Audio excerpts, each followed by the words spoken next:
if you guys want to change the colors with this particular phone, so if you want to bring some oranges in or blues or make it a little bit brighter, okay, you don't want to just stick to these vague greens, because it might be a bit more interesting. Like for me, if I look at it from an artistic point of view, an artistic license and everything, then I would perhaps bring in a little bit of turquoise or something, because I do like turquoise, and I just thought it might go quite well. It almost looks like there might have been a bit of sort of greenishness to it, you know what I'm saying? So, and also it's nice to use some complementary colors in it, because that will make it a stronger painting as well.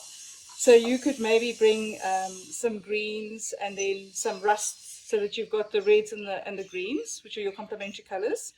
Don't make them too bright, because otherwise you lose a little bit of that old sort of feel.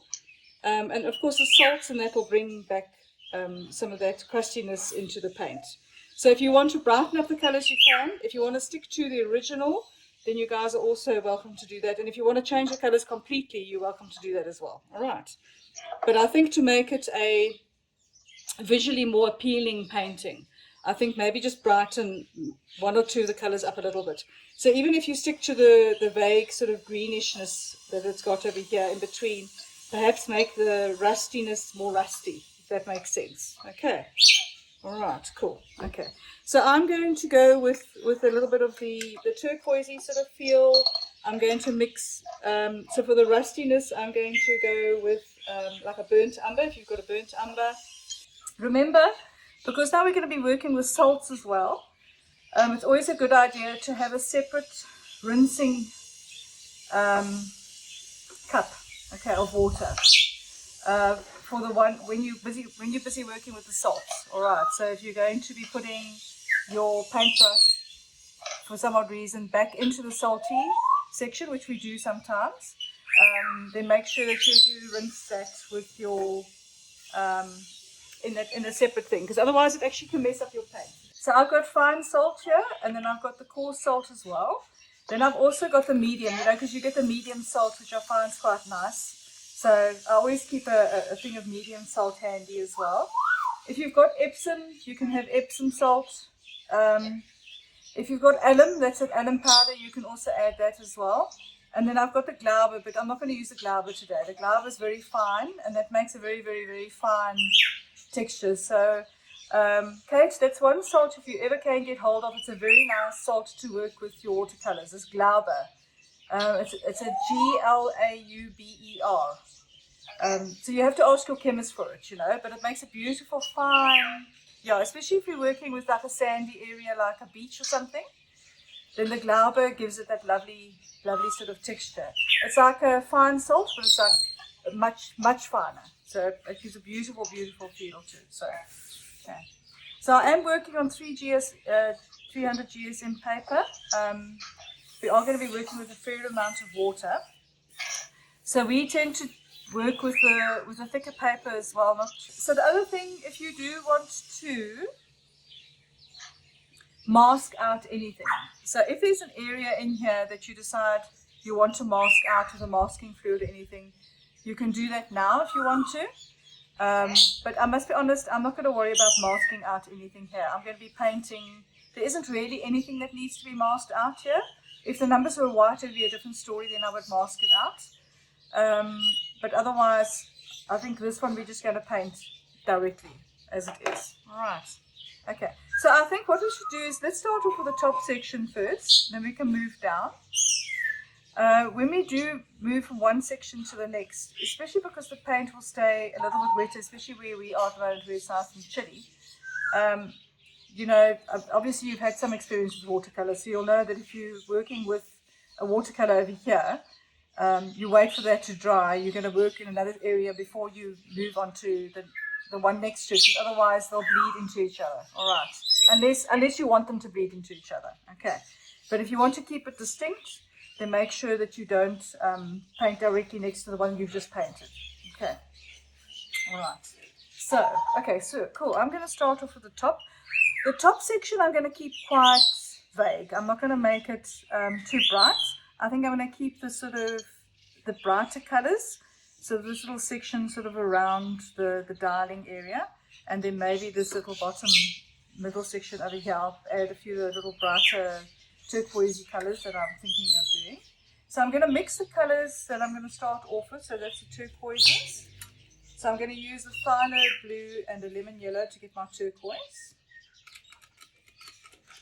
So lemon yellow, remember always start with your lemon yellow first, just so that it doesn't, when you add your blue, you can never add lemon yellow to blue, it doesn't work, because your blue is such a strong pigment. So I'm going to mix a nice amount of lemon yellow. So I'll sort of use this turquoisey color as my base.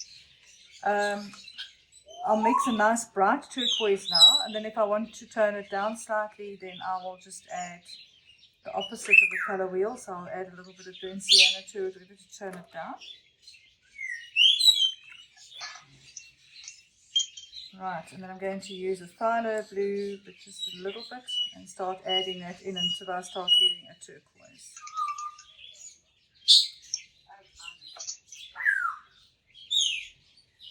So I always add a little bit at a time until I can get the colour I'm looking for.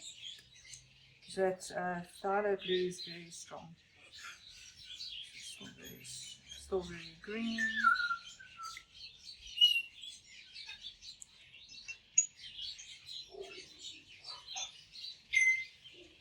Whenever I think of Mauritius, it's the one colour you always think of as turquoise because of the sea there,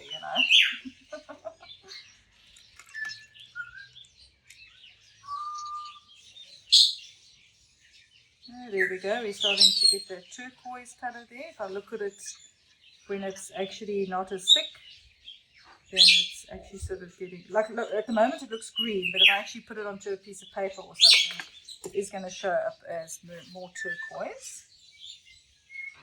Yeah, that's actually quite a nice, I think that's the colour I'm going to go with. Okay, so I'm going to keep that as one of my colours. Then I'm going to mix my rusty colours. Okay, so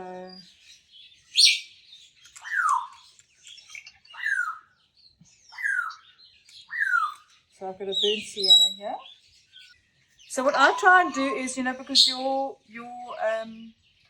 your cadmium red, so you'll find that if you look at rust, it isn't just brown, basically, like burnt sienna. It's usually got a little bit of a brighter red to it. So then I'll add a little bit of my, there we go, I'll add a little bit of the vermilion or the cadmium red to it to get that sort of redder section. And then I also normally make another one, which is also the burnt sienna, and then I actually add a little bit of my, either your rose, permanent rose, or depending on what, so your cooler red. Okay, so you'll add a permanent rose to it, or you'll add some, alizarin crimson to that as well, because you also get that sort of rustiness as well, which has got that slightly purpleness to it. Okay, so I'm going to add a little bit of that. So you sort of want, three sort of versions of red there for your rustiness. And of course, as soon as you add the salts to it, then that just gives it that wonderful feel. Like when we did the, what is it, lantern? Yeah. Okay, so there I've got like a sort of a pinky, it's not pink, but it's burnt sienna with a little bit of the alizarin crimson or permanent rose. So this one is called quinacridone rose. And then I normally just keep like a little bit of red on the side as well, just so I can add to it, you know what I mean, as I go along. Like if I feel it needs a little bit of brightness here or whatever, then I just keep those on the side. So like I have this nice little palette here of all different reds, okay, for the rust. Okay, so just get more of this real rusty feel here. Oh, jeez, at least they're quiet now. I think they're actually grinding. I think they're busy laying paving or something there. So I think they're just cutting the occasional brick, to fit in. Okay, so I've got those colours there. Okay, so this top section I'm going to keep a little bit duller. All right, so I'm not going to go in with a very, very bright turquoise that I've got here. So in order to tone that down, just add the opposite of the color wheel. So you can add a bit of a red, or you can add a bit of a burnt sienna to it, just to tone it down so it's not quite so turquoisey. So I don't want to make it quite so bright. So just a little bit at a time. I don't want it to be brown. There we go, that's perfect. Okay, so the color I've got there is nice. It's still on the green side, but it's not as hectic, obviously. Make sure you've got a thing handy here. I'm also working on 100%. All right, so just look at this picture again. Another thing as well, you want to keep your focal point. Look, the phone is a focal point on its own, okay? But you want to be able to have a certain section that is more important than the rest of the phone. Okay, so this top section over here that I'm going to work on now, I'm going to put some salt on there, but I'm going to stick with the fine salt so it doesn't give too much of a texture. Whereas I'll use medium and coarser salt for some of these sections over here. And I'm not going to add a lot to it either. Okay, so I'm going to wet it first. So remember, with this, your salts are only activated if your paper is wet, otherwise it's not going to work. And it doesn't matter if your water is a little bit dirty, because you are going to be putting color on, so it's not a problem. I actually find it helps if your water's got a little bit of a tinge to it, unless you're trying to keep something white, obviously. You don't want your water dirty. But I can actually see where I'm putting the water. So I'm putting water down first, then I'm going to pick up the color, and I'm going to put the color on.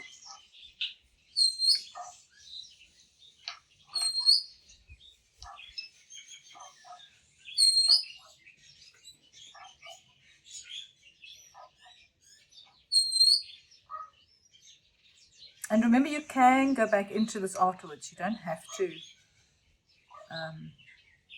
if it's not dark enough now, try and make it the right tonality, obviously.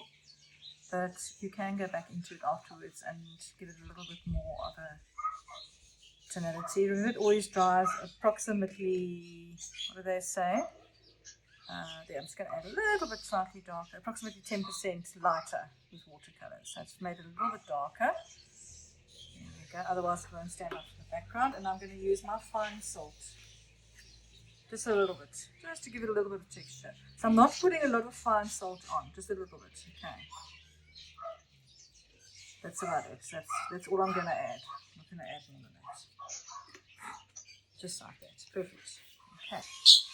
Obviously, if you're going to be working on a coarser paper, so this is more of a hot press, so it's got a slightly smoother texture.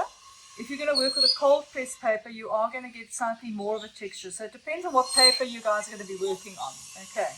If you want to bring in a little bit of the, I see there's like a funny number on the top over here as well, but I'm not going to worry about capturing it exactly. So I have made it slightly on the greener side.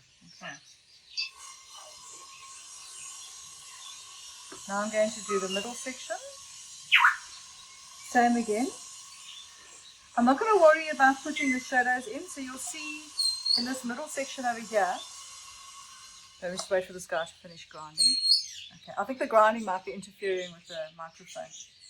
Okay, so this middle section over here, which I want to make it slightly brighter, the one that's around the dialing area. That I'm going to, the shadowed area I'm going to bring in afterwards. So you can bring it in now if you want to, but I'm going to not worry about that right now. I'm going to rather bring it in afterwards. Put the salt on and then bring that in afterwards. So I'm going to fill that in with water and put my color in.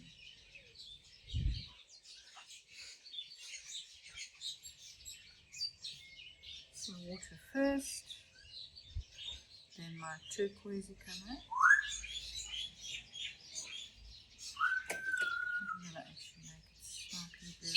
So what I've done now is I've picked up a little bit of my phthalo blue, and I've taken my turquoise color, okay, because it's looking a bit more on the green side, and I've added a little bit more phthalo blue to it, just to give it a little bit of variation. And you can see I'm making it quite intense, but the salt of course will lighten it, so as soon as you add salt to it, it's going to be a little bit lighter.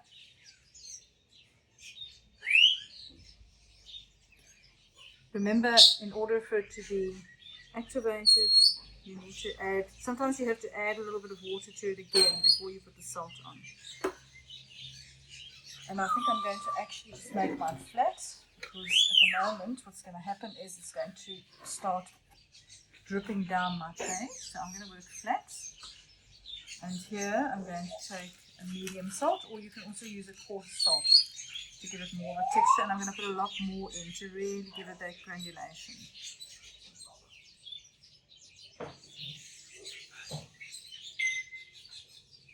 Just remember to blow your page every now and again, just to get rid of the salt that's on your paper, because sometimes you'll go and you start painting in another area and there's bits of salt there, and then it gets onto your brush, and then yeah, it gets very irritating. So you can see it's already gone a lot lighter just by adding the salt. And I've added quite a bit of salt to that, so that's going to give a nice feel. And I'm going to just blow. And let me do the other side now.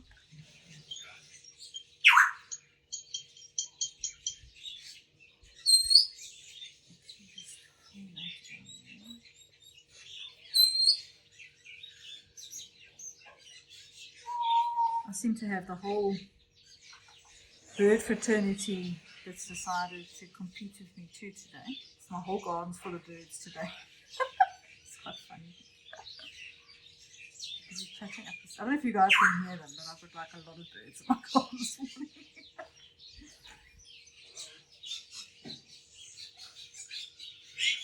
Okay.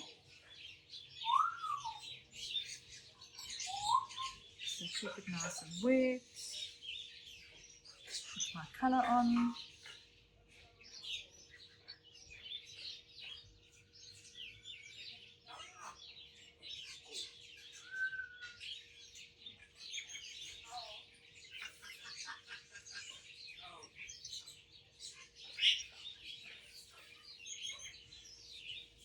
So try and keep the roundness of this dialing area, okay?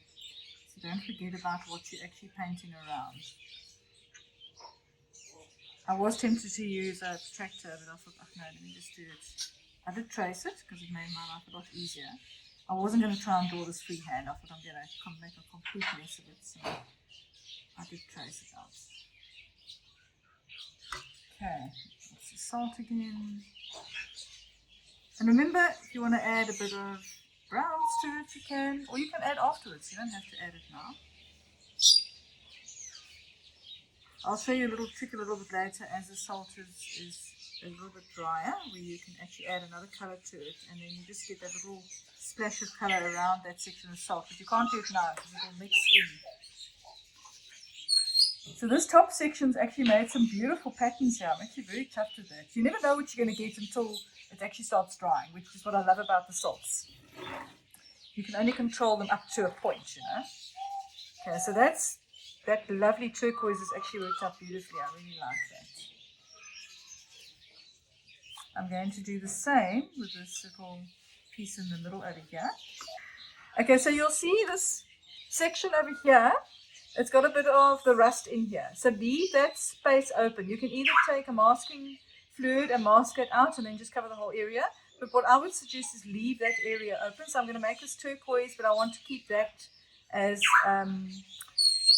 the rusty area. So I'm just going to work around that area and put the turquoise in there, and then I'll leave that area until the turquoise is dried, and then I'll go back into that and make it rusty. So you can do it either way. You can do it that way, or you can do it with a masking fluid. But I'm going to just leave little areas open.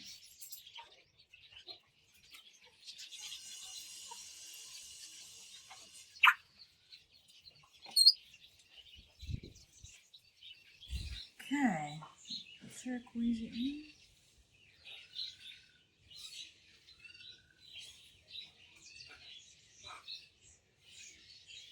And again, I am going to be adding salt to this as well.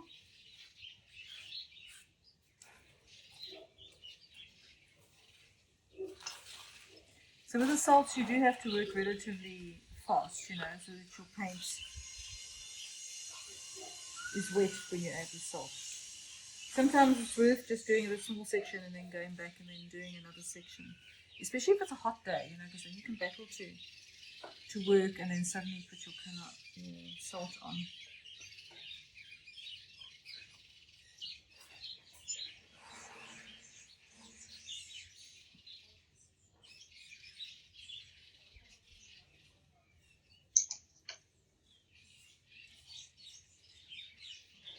Oops, that's a bit strong.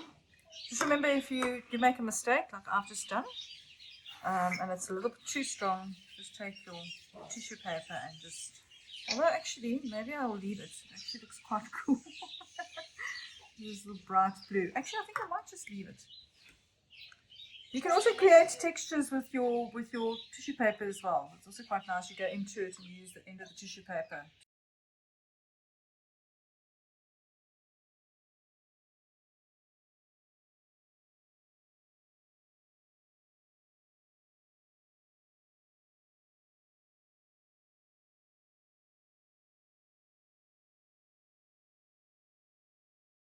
So those little spaces that I've left open, those I'm going to fill up with the rusty bits a bit later on. When that's all dry, then I'll go back into it and add the rustiness. Okay, cool. So that's actually looking quite cool so far. So let me go back into this. Okay.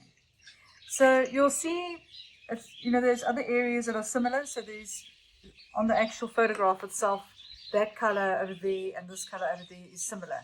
So this outside section over there, I'm going to make the same as that top piece, so that this middle section stays nice and bright. Okay. I'm using a lot of artistic license here. So I'm going to tone it down. I'm taking the turquoise and I'm toning it down with my burnt sienna. Okay, so this is still a little bit wet. So I can't actually do that section yet because it's actually a little bit too wet and it's going to actually bleed into that area, and I don't actually want those colors to bleed in. So I'm going to work in the areas that are adjacent to the area I was going to work in. Just take the salt off there before I work. Okay, so I'm going to work in this section here and leave that space open in between. And then I will go back later and put that in.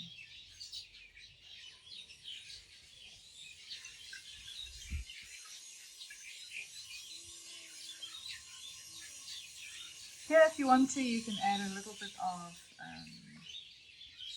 let's see, a little bit of yellow ochre if you want to. I've got, what do they call it, geophyte. To add just a little bit of interest there to that green, and fine salt again.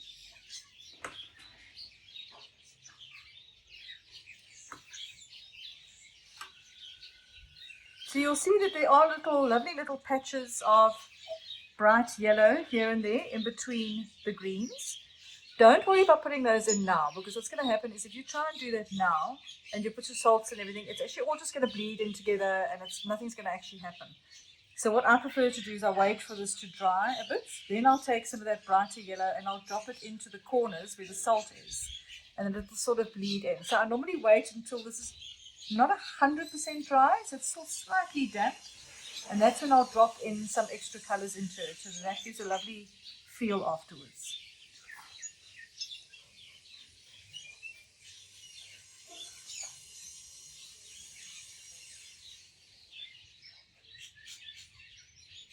So you see, I'm just doing one section at a time here, I'm not rushing.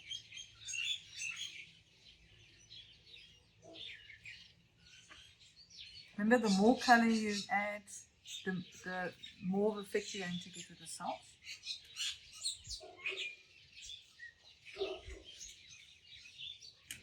And it's nice just to play around. I love just playing around.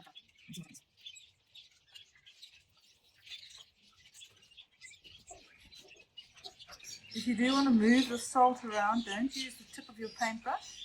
Rather use the back of your paintbrush if you want to move a few of the granules around, okay? I try not to put my paintbrush into the salt, but I can possibly help it.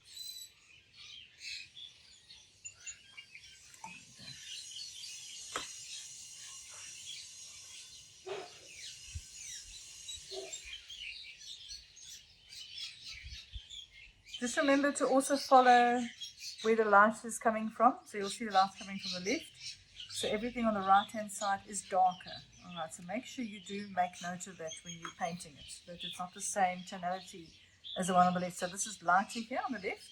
This one is distinctively darker, so you are going to make that section a fair amount darker. I'm going to use a Payne's Grey for that. So I'm going to add a Payne's Grey to my green and get it nice and dark. And there you don't really have to add salt if you don't want to. You can actually just put the colour down, but I'm going to add a little bit of salt because I don't want to fall away too much from the initial feeling of the painting, which is that old rusty here. So I might just add 1 or 2 little granules. It's also handy to have a pair of tweezers if you just want to add a few granules at a time, because your fingers tend to pick up a lot of granules. So.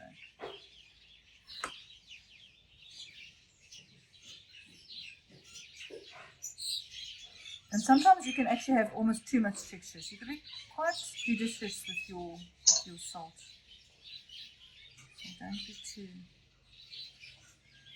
Like that section, I'm not even going to worry about putting salt on there.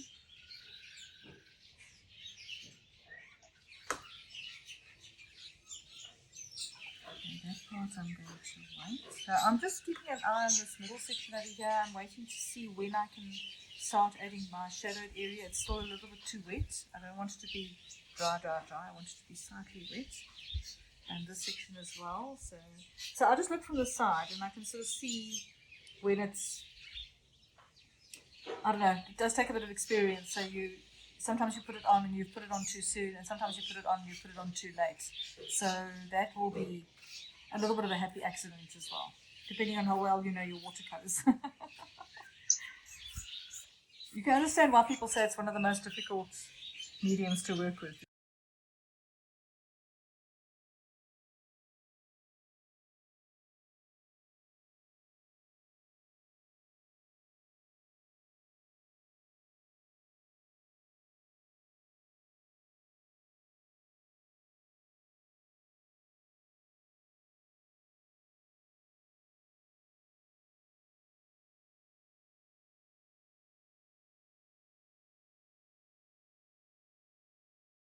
Okay, so that's already starting to look quite cool. So yeah, it should be quite nice. Quite happy with that so far. This is going to take a while to dry. Just keeping an eye on this. I might actually start bringing in my shadows shortly. Maybe I'm going to let it dry a little bit. For my shadows, I'm going to be using a Payne's Grey. Okay, so for this cast shadow over here, I'm going to use a bit of a Payne's Grey for that.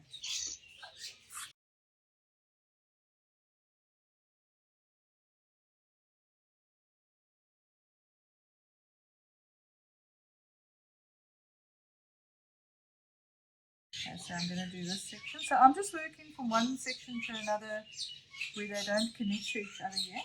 So I'm trying to find all those pieces that I can work on as an individual section before I move on to the next one, while the others are still busy drying.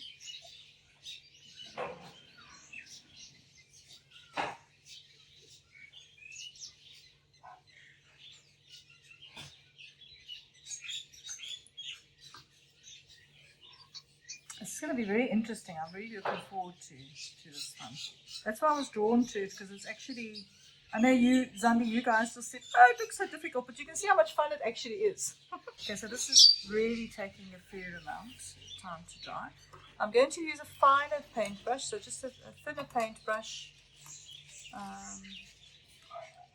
Yeah, actually some of the ladies forgot to bring stuff on this retreat, and I ended up giving them some of my things. So, but anyway, so I had to go and buy myself some more. So I actually bought myself this Winsor & Newton foundation paintbrush, and they're actually very, very nice. So, and they weren't too expensive. You buy a pack of 3, and it's like 165 rand, which is not too bad for watercolor paintbrushes. So. Okay, so now what I'm doing is I'm using Payne's Grey now. So this here it's not sopping wet anymore, and yet it's not dry. And I'm going to try and bring in this shadow here, because you see it's only now, it's still bleeding in. I don't know if you guys want to quickly look up if you're not in the middle of something like essential. You can see, so it's still a little bit damp. Can you see there? So it is running, but it's not because I don't want a hard edge, I want a soft edge. Can you see there? But it is sort of staying there. It's not moving too much into the rest of the paint, and that's the sort of effect I'm trying to get. So just that sort of soft line. That's only working now with me because of the weather, all right, and also my timing. So timing is actually quite crucial here. So I'm sort of, some areas it might be too wet to do this, but I'm just going to put it in, and I'm just dabbing here along. Okay, then just wait a little bit longer then. Now this is going to bleed a little bit. I had to wait a fair amount before I put mine in, but that's worked quite well. It's not too bad.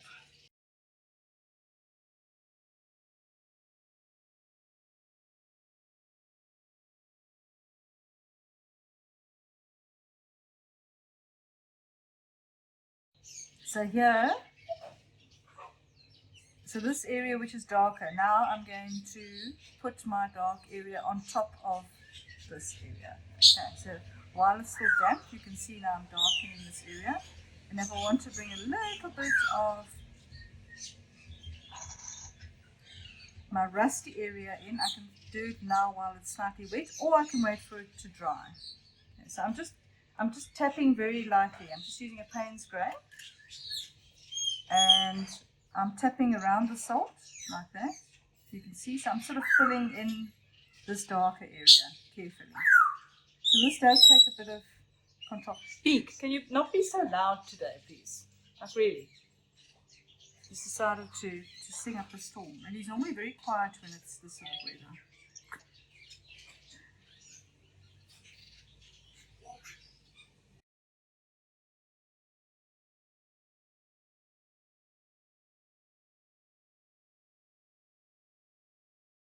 But you guys can also bring the shadowed areas in afterwards if you really want to. You can take the salt off. So if you don't want to do it now, you really don't have to. You can wait for the whole paint to dry, you can take the salt off, and then you can bring your shadows in afterwards. So I'm not saying you have to do it now, it's really entirely up to you. Okay.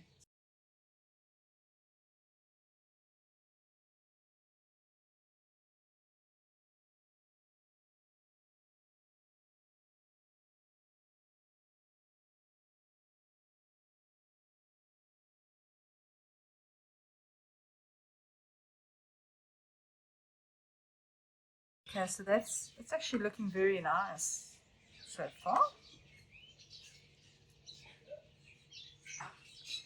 I'm going to bring a bit of shadow in here as well. So here I can see it's actually dried a bit more. It is still bleeding at least, so that's cool.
a little bit too wet and you think it's going to be, just take the tip of your tissue, whatever, and just like maybe soak up a little bit of the water.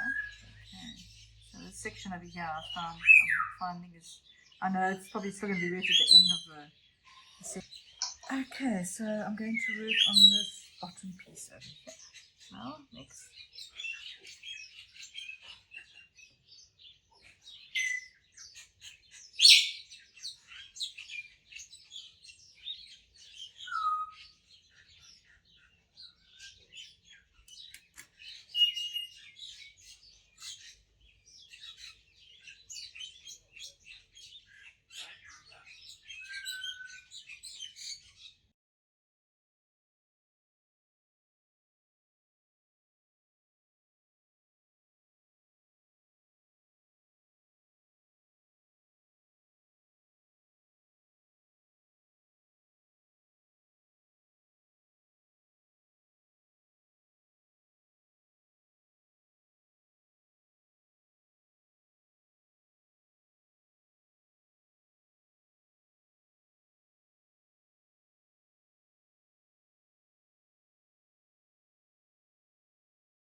So ladies, the one thing I can suggest, so at the moment I've done that, I think I might just do my, I'm going to go, okay, so that section, all of these little bits are wet, so I don't want to paint the rusty bits in between yet, until those are actually properly dry. Okay, so I'm going to leave those for the moment.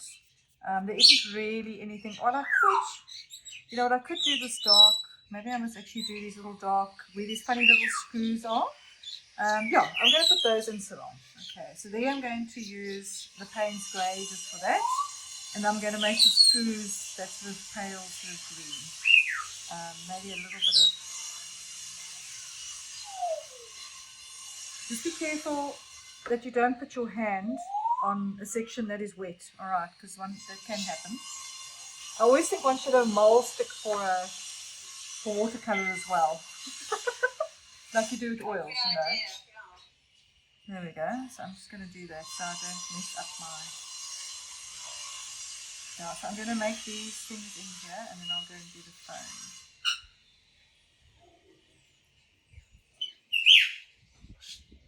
I know my circles aren't all perfectly the same size, but so be it. I mean, it is supposed to be a painting, so I'm not going to stress too much about that.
Okay, so while this is still relatively dampish, I am going to just bring this in so it bleeds slightly, because I want it to bleed, because I want the screw to look like it's in the depths of this hole. So you can see how it's sort of bleeding in. So it's got that's got a really nice feel. I don't know if you guys can see what I've done there. So the paint is slightly wet still there, and then I'm just bringing each screw into it while it's still slightly damp.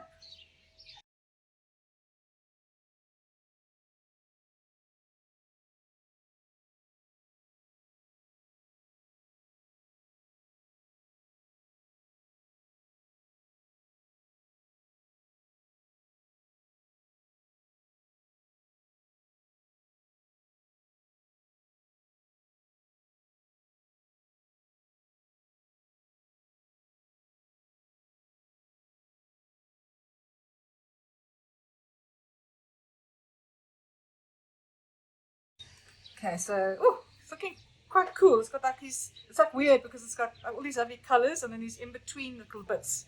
So I can see now when I put the rusty bits in here, it's going to really, really make everything really pop, you know. I'm actually really looking forward to putting the rusty bits in. That's why I left the background plain, because once I've done the whole phone, then I'm going to look at it and I'm going to decide what I want to put in the background. We won't get to that today, I doubt. You never know, we'll see. But that's something that you can decide. Do you want to make a more of a wooden sort of background, or just more of a plain wash with something simple? But then that you can decide on later. But for me, the most important element here is this phone. All right, so I'm going to do the phone part now. So the phone, I'm actually going to keep relatively simple. I'm going to put a little bit of green in, but on the whole, I think I'm going to stick to the colors that are actually there. And I'll put a touch of green here and there. And remember, you can add a bit more color if you want later on. So also with the salts as well. Funny, this Kate is usually very quiet. I apologize. Kate is not normally this noisy, I promise you. We actually normally it's as quiet as anything. You just hear the birds. So I do apologize for the noise today. No problem. It's normally like this, like what you can hear now.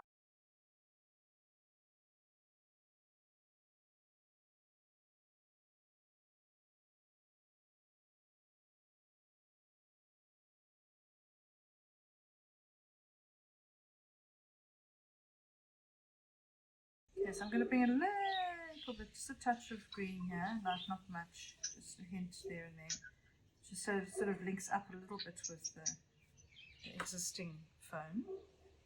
Okay, my salts.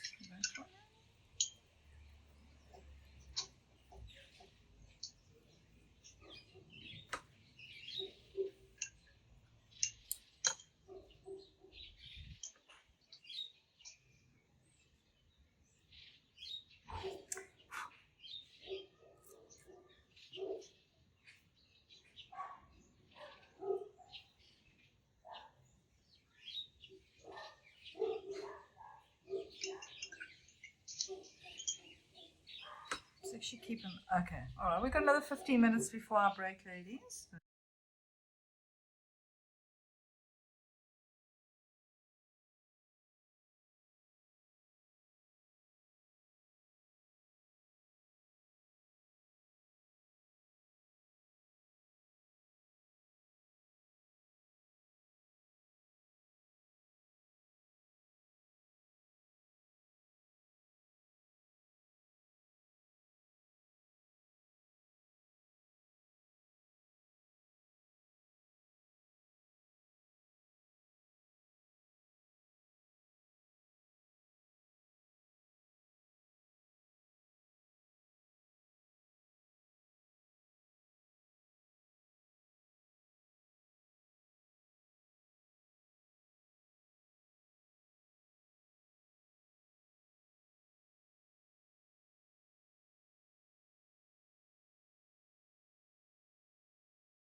Okay, so this little piece where you've got the little holes of the speaker,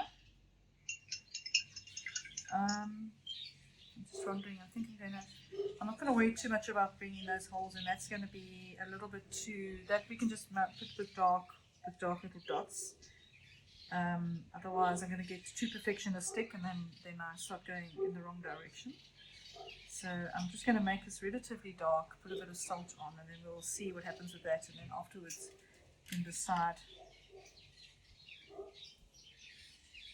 So I've got a bit of yellow ochre, or your, I'm busy using geophite. So that's the colour I'm using, but you can use your yellow ochre, it's similar to the geophite. And I'm using like a burnt umber as well. Thanks. Okay, so there.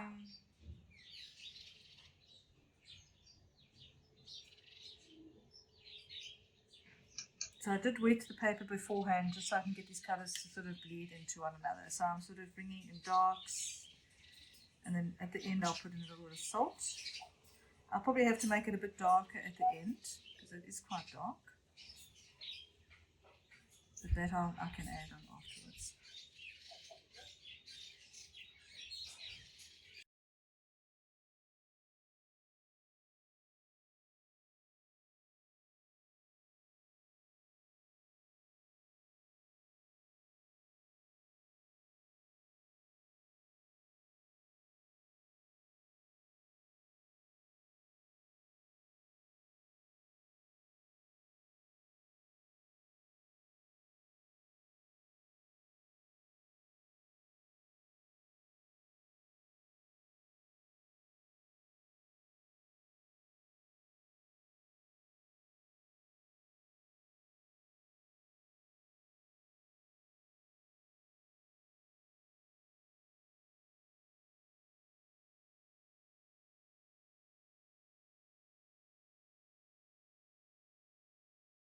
So you'll see there's like a little funny little bit in here on the actual handle itself. That you can always use a gel pen to bring in a little bit of that white there. You can either leave it white, or you can just leave an area open there. You could also, but it's so small, I wouldn't stress about it too much. If you do want to bring it in, sometimes you can just use a bit of the masking fluid. I bought myself one of these masking fluid pens, which gives a nice fine line. And it's actually really, really nice if you're doing fine lines instead of using the paintbrush. Yeah, so I'm really glad I invested in that. It's made my life a lot easier.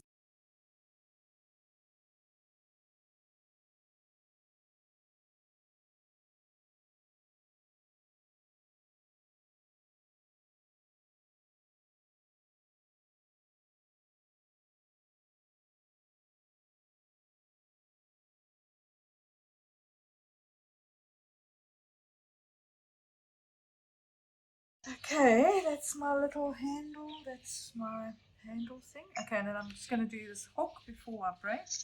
And at least I've done that. Then that's at least done. And then hopefully in half an hour, I mean, this is still very wet. This area around here is actually quite wet. So I'm hoping it will dry a little bit more. We've got a bit of a breeze blowing here. So I'm hoping that will dry in time.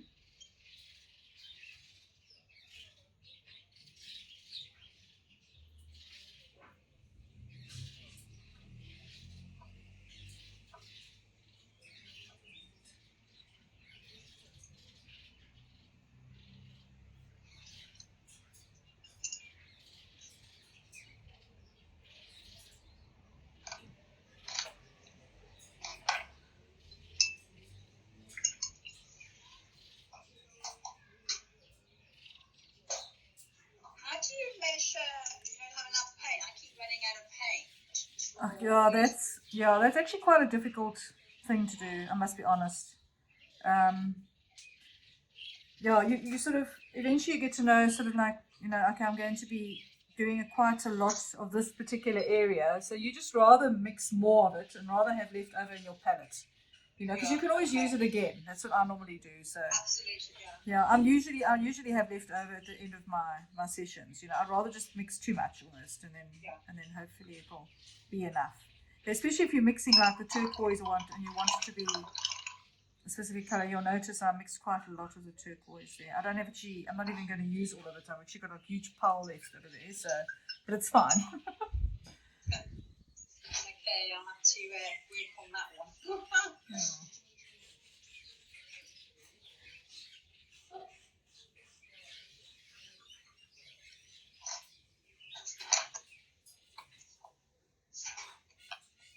Okay, so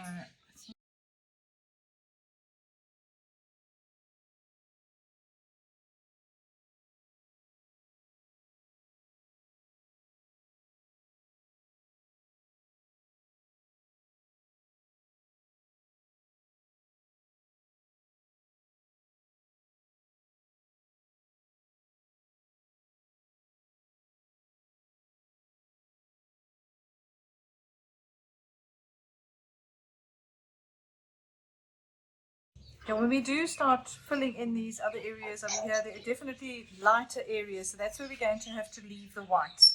So the areas we've worked on at the moment haven't had very, very light areas, but there's certain areas where we are going to have to keep that.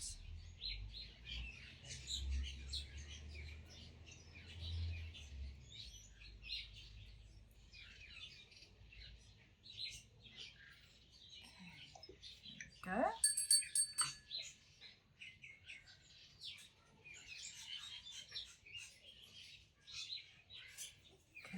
I'm sure this will dry. This has actually come out really nicely, this top section. It's actually dry. Oh, actually looks quite nice. I think it's dry.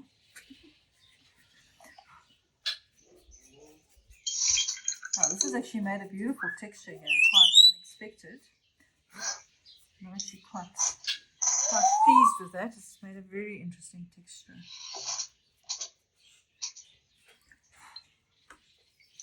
You actually also have to be careful that you don't put texture everywhere, because you sort of lose it in the texture, if that makes sense, you know. So when I'm doing the rusty bits, I might not actually even bring salt into the orangey bits.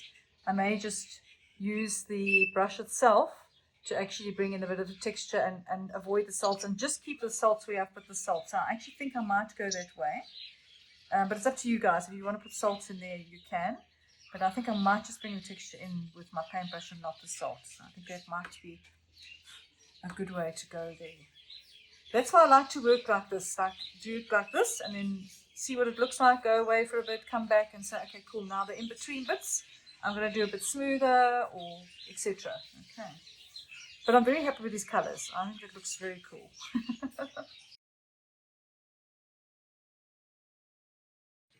Cool. Okay. Right. So getting back to this, you guys can see that okay? You're all good in the photograph there? All good there. Okay, cool. Okay. Right. Okay, so now that this is mostly dry, a little bit off there. So I'm going to do this dialing, the dialer part of the phone salon, because I think that's going to be quite nice to do. I quite like the yellow. I think it's going to go quite nicely with the rest of it. It's going to really pop, but I'll probably make it, but I'm definitely going to go with more the orangey yellow, you know, not the bright yellow. I wouldn't go with the lemon yellow, let's put it that way. So I'm going to go more with the cadmium yellow and just keep it light in certain areas. So I have made the numbers quite dark. So I would suggest, if you haven't made your numbers dark already with a pencil, because I'll probably either paint that in with paint afterwards. You don't want to do that now, because otherwise it's going to smudge. So I would suggest that just get your pencil and then just make your numbers as dark and as neat as you want them to be. So I'm just going to grab my pencil quickly.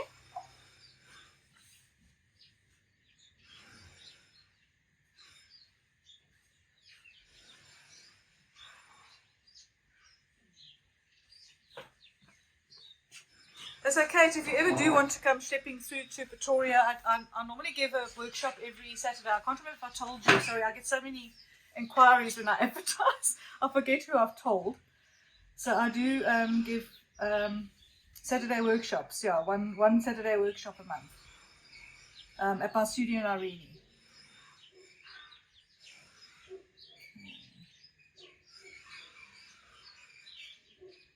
Okay, so I'm making this dark.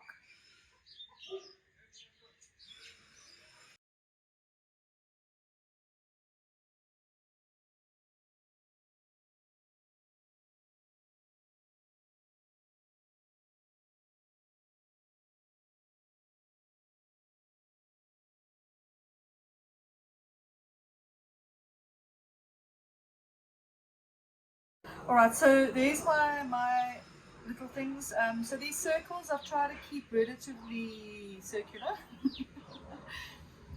But as long as they're not horrendously skew or anything, then you don't have to worry too much. You know, it is an oil painting. It is a watercolor, so it can have a few little rough edges to it, if you want to put it that way. But it just mustn't be like one's oval and one's round, because then it's just going to look strange. Okay, so what I'm going to do is I'm going to do the outside area first. So the outside, so this section here, not the inside. I'm not going to worry about the inside. I'm literally just going to paint around the outside, and then this middle section over here. Right, so I'm going to do that first.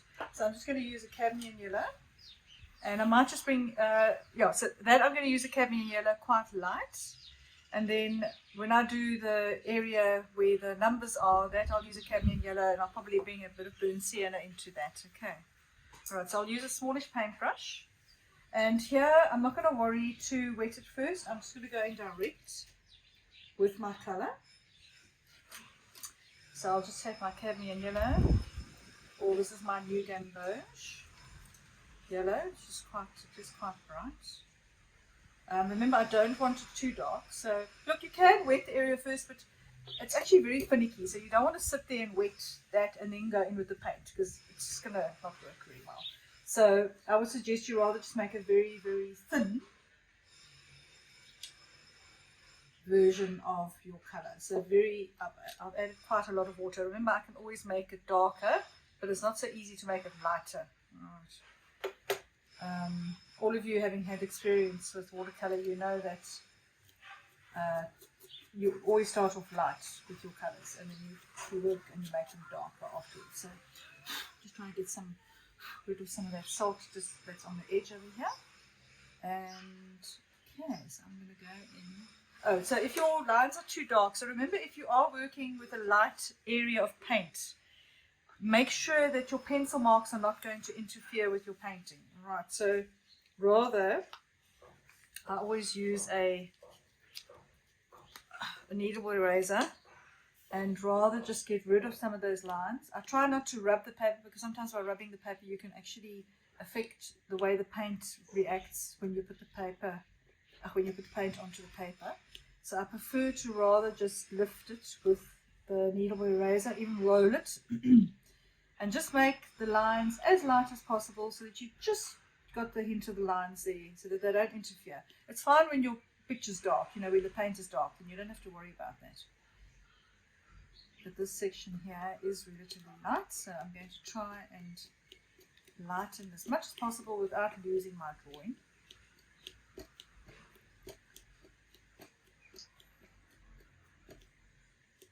Okay, there we go, that should do the trick. And now I'm going to go in with my very light cad yellow, or gamboge. And never rush this part, because sometimes you rush it and you realize you've put paint where you shouldn't have put paint. And I'm going to try and keep the lighter areas as light as possible. If you want a white area to stay white, then leave that area white, okay? Because there are some whitish areas here that you want to leave behind.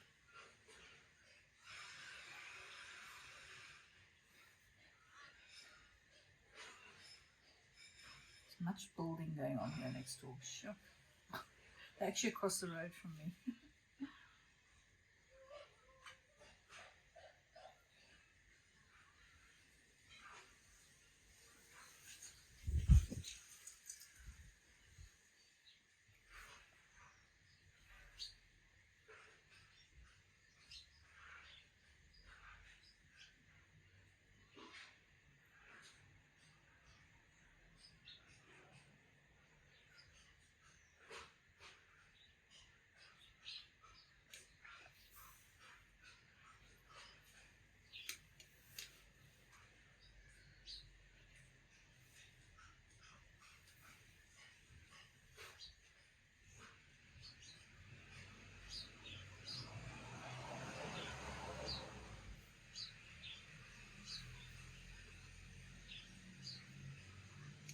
So this side is a bit darker, so I'll go in there a bit darker.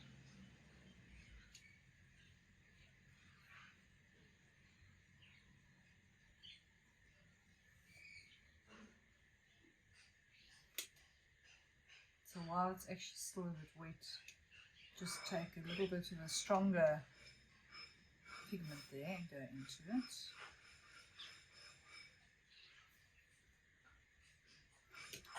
Maybe bring a bit of the burnt sienna in there.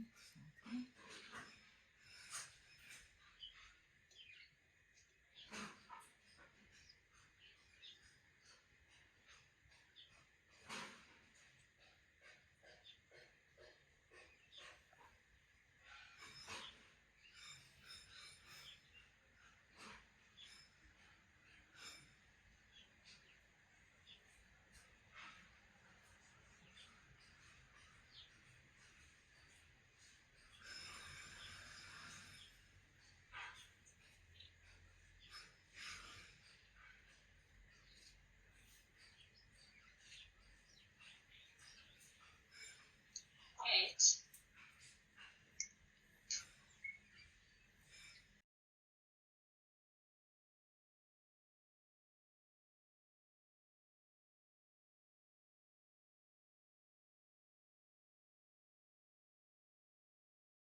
But you'll see it's definitely got a shadow on the one side. Okay, so I'm going to have a piece, but it's also not as dark inside as I've made it. So I've made it dark, but then I'm just going to use the tip of my paper here and just sort of lighten up those little sections there, because it has got a little bit of light. There we go. I'm just worried that this recording is going to have all this bloody noise on it. Sure, I'll just have to see when I'm making a recording. I've got a very advanced recording editor where you can actually take out these noises, but it takes quite a bit of time to do that, you know. So you can actually say you only want to hear the voice, but I don't want to hear the background noise. So I might have to do. I haven't even started on the other recording from last week, to be honest. It's just I haven't had time, so.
Quite dark sort of shadows in these little corners. So this is, I would say, this is the only real finicky bit, is just to get those little dark shadows in the right place, so that you know, so that they actually pop. But I am making sure that they sort of blend in with the rest of the paint, so they mustn't be, they mustn't have rough edges. Okay. There we go. That stops.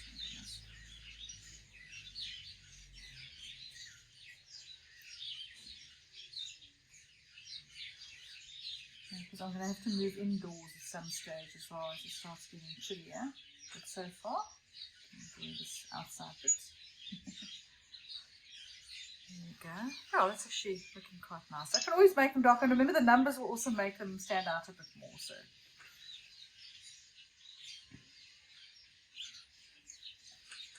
once I put the numbers in.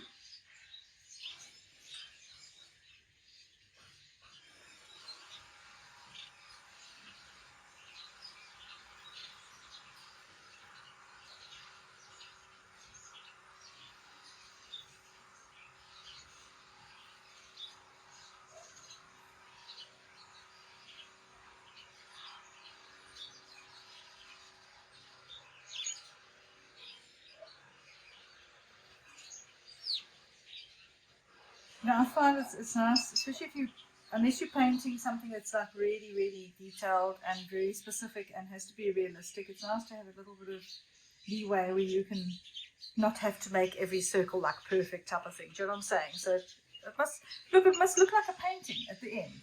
That's how I always think.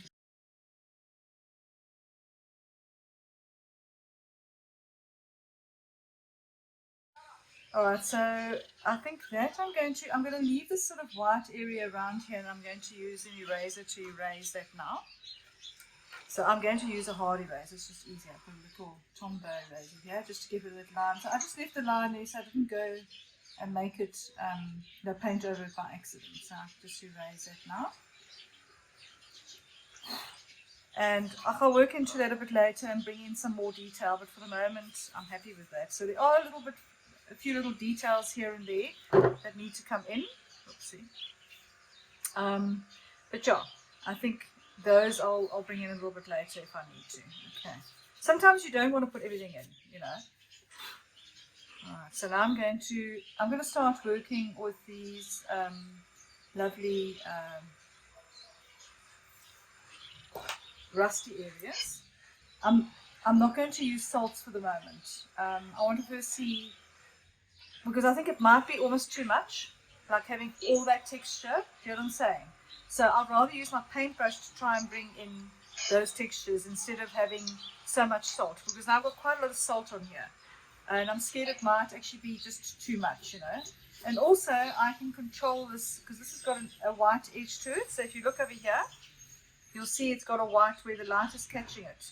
And those little things, even although I'm not making an absolute photographic rendition of this picture, those things are important. The fact that the highlight is coming from the left. So there's a highlight over here, there's a highlight over there, and I want to keep those highlights in there.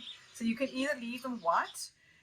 With these very fine ones, I find sometimes they're quite difficult to keep white, and you might need to take one of those jelly pens and bring the white line back in, or a bit of gouache as well, you know, with a fine paintbrush.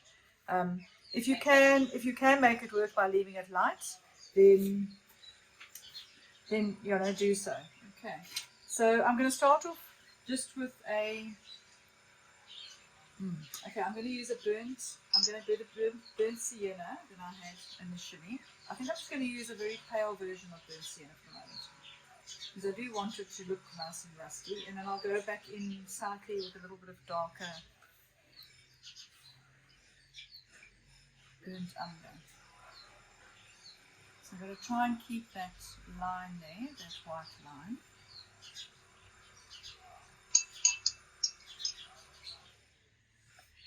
Now I'm just going to take water now and then just let this come in there with water.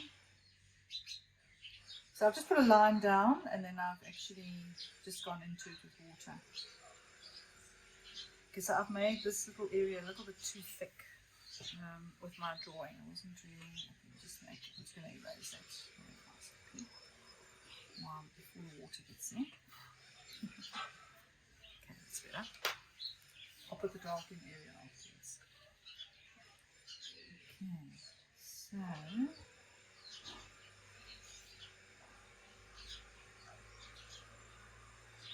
and that's sort of, while this area is slightly damp, then I'll pick up a little bit of I've got some raw umber, or you can use burnt umber here, and you can just tap here with your paintbrush. You can see I'm just using a very fine tip of the paintbrush, and I'm just creating texture with that. I'm not using the salt to create the texture. Okay.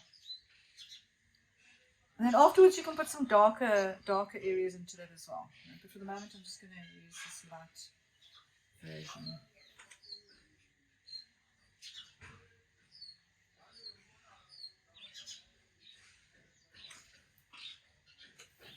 So keeping it relatively lightish.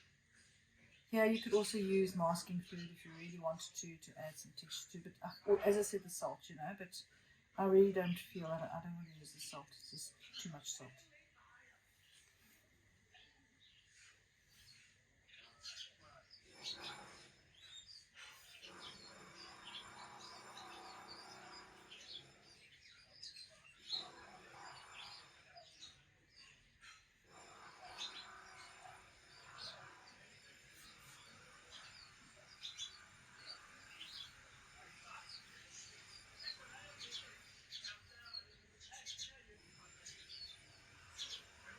Yeah, so here you can just play around with creating some textures with your paintbrush.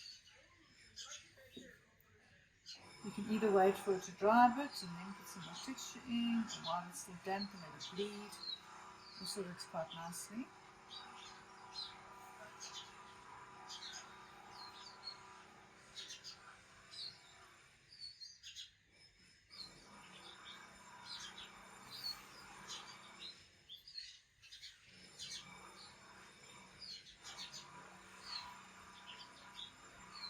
See here now I can control how much color I want to bring in as well. If I want it a bit brighter, so that area, see I want it a bit more orange here. So in this way I can control the color contrast a bit more accurately than just putting salt on and hoping for the best. But this is entirely up to you, ladies. You know, you can decide what you want to do here.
So right at the end, you know, when we look at the whole painting and we look to see where we might need a bit more contrast or whatever, that's when you bring that in, you know, if you want to make this area darker.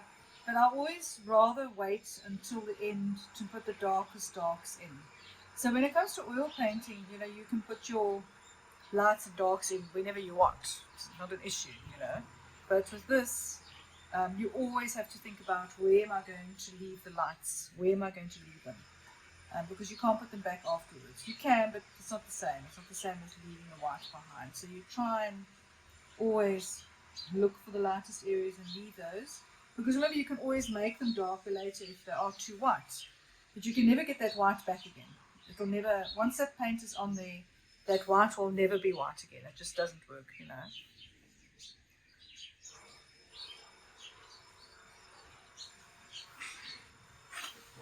Just checking you're all still there.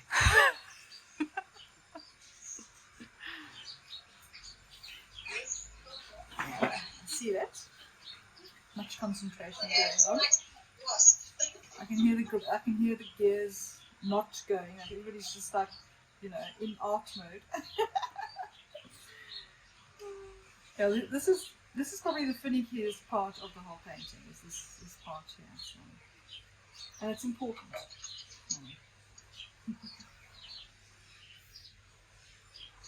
But remember this, you can always go in afterwards. You can always reevaluate this and then decide what you want to do with it. So I'm just going to use a very fine paintbrush, and I'm just using a paintbrush. I sort of want to keep the softness of the watercolor. I don't really want to use a pen for this one because the pen's going to be quite harsh, you know.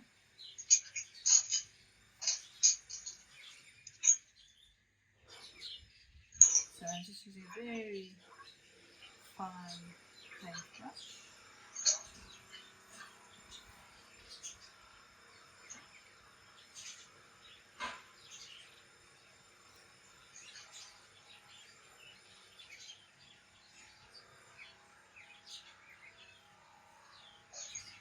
And I'm not making it pitch black. I mean, I'm just, you know, I'm sort of putting it on. I can make it darker if I want to later on.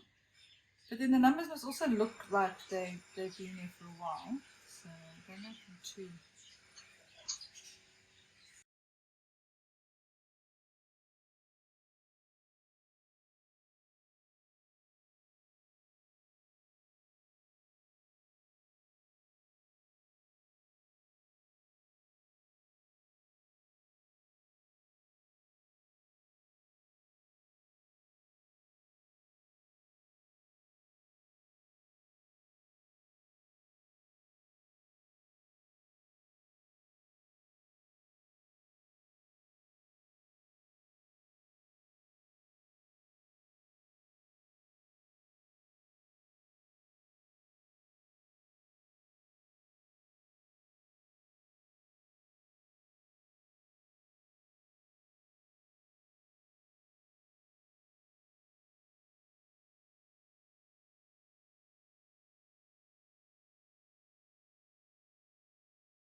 so now I'm going to do those in between bits. And remember, I decided I'm going to change the color slightly. So this is going to be more rusty. But I'm going to mix a bit of the green into it as well. So I'm not just going to stick to rusty. So, but I'm going to wet it. So these areas around, these empty areas that I've left, I'm going to wet that first. And then I'm going to dip the paint into it. And I'm just going to play around and just put some colors in. Go more with the rustiness, maybe with a little bit of green, and then just see how that works for me. So, rusty bits. So you can see I'm just going to dab like this, literally with my paintbrush. Remember, we want to keep certain areas light, certain areas dark. So do take note of that when you're doing it, okay? So I'll bring a little bit of green, maybe just here and there. And I'm going to stick mostly with the rustiness. So this you'll just have to play around with and just see what works for you.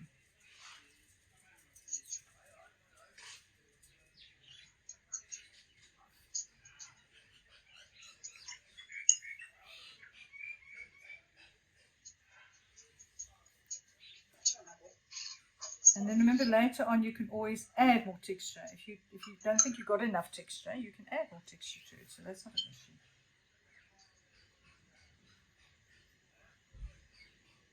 And you can add you pick that first and then... Yeah, so I just wet it first and then I'll just dab some colours into it. So yeah. Thank you.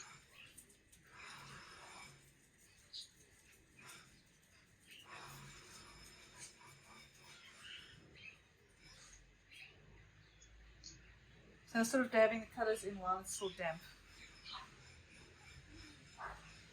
Just so that it sort of gets a bit of that healing feel. Yeah, and then try and keep with the shadows and everything, so you're done. Pleasure. Cool. Just fits. Okay, cool. Awesome. Love you too. Bye.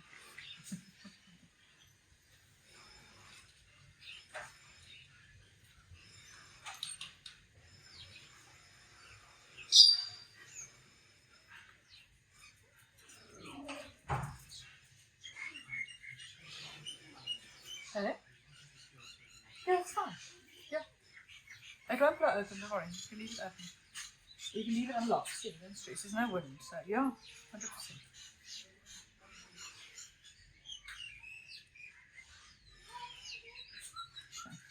They're upset with you now. My dogs are upset because my son's going.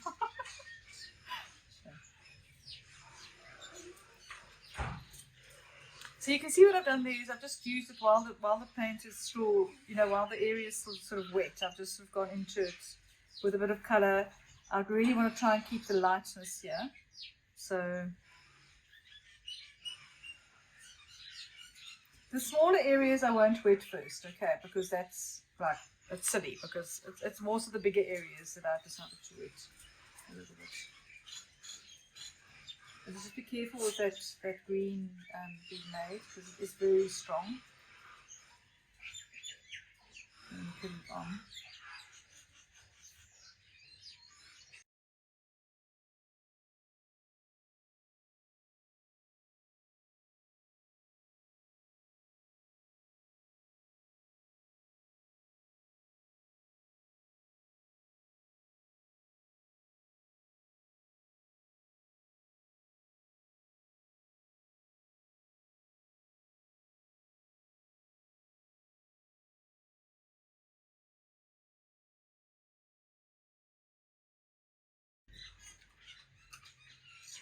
Yeah, so that's actually looking quite nice. Now that I've started bringing in some of the blank areas that were there, can you see how nicely that's starting to work? Okay.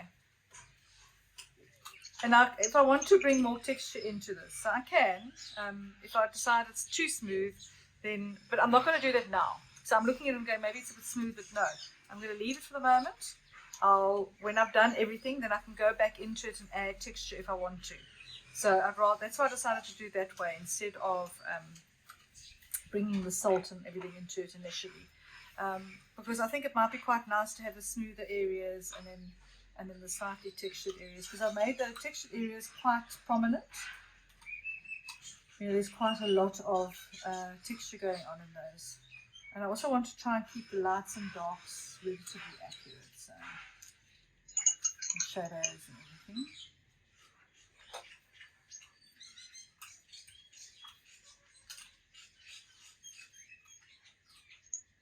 So I'm literally just playing around with my colours now, you know, deciding, do I feel like having this in here, or do I feel like having that colour in there? So I am sort of fooling around a bit, yeah, but it's fun. Gotta have some fun.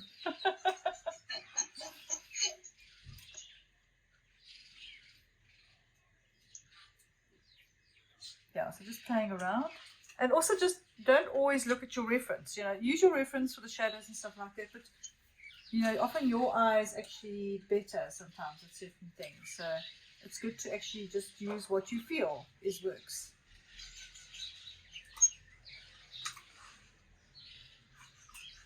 That's why I always go into these with a bit of a plan, but not necessarily a finished idea in mind, and I just sort of go with the flow, you know. So try and get a feeling going.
So I think with this one, what I might do is when I do carry on with it, I'm not sure when that will be, but I might actually just continue on with the recording, just so that there will be a full sort of thing of what I've done, you know what I'm saying? So I might, yeah, I think with this particular one, it'll be nice because there's quite a bit still to do, you know what I mean? So, yeah. But you see how nicely, this is really starting to look nice now that things are starting to come together. And of course, once we put a background in, then it's going to really, really look fabulous. But this is now when I want to bring in some of the oranges into the blues now. Now that they're dry, I can do that. I can actually bring some of my burnt sienna into the blue where I feel it needs to be. And now, so you can do it when it's slightly wet if you want to, you know, when it was still slightly damp, or you can do it now. Sharon, what would you do with the background? Yeah, so I've been looking at that. Look, I really like this dark piece over here, but I just thought it's too much dark and then light, if you know what I'm saying. So it's too much of a contrast. So I was thinking of maybe making it dark on either side and then having just the pillar.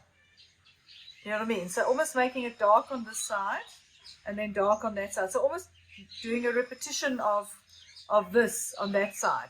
Then you've got this, because look, I've made it symmetrical. So I have made it in the middle. So I thought if we do this quite dark and we do that quite dark and you keep this sort of lightish with the shadow, that might work quite nicely. Because I quite like that feel. If I take away that side there, for me, this dark area with this light. Otherwise, you just make this dark on this side and this whole area one plane. You don't have another, because look, there's two planes here. We've got this pillar, and you've got a dark here, and then you've got a very vague thing in the background here. So, otherwise, you just keep this one whole side lightish, and then you just have this dark strip on the side. That might also work. Just trying to see here. What I'm going to do is that when I've done all of this, I'll make this area dark like I want it with the shadow of the phone. And then I'll decide what needs to be done on the left-hand side. So I'm not going to put dark and then go, oh, hang on, I shouldn't have made it dark on that side. So I'd rather first make it dark here, get that done, and then look at it and decide, do I just need to carry on with a bit of this sort of vague sort of color in the background over here? Because remember, I've also changed the colors on mine so that it's a much more distinct phone than it was before. That's also why I wanted to do it. I wanted to make sure the phone was distinct from the wall, whereas at the moment, in this picture, it sort of blends a little bit into the wall. So it might work very well just to have one dark area on the right hand side and then have this sort of lightish, this wall area in the background. Okay, but that will have to be decided once I've actually put all the colours in here and got that going. So those are the sort of decisions one has to make afterwards. Like the pots. Remember we did the pots as well, Lynette? You know, we also, remember I wasn't going to put a background, and then I realised at the end that actually it did need a background. So, yeah. And it actually made such a difference. It did, yeah, very much so, yeah.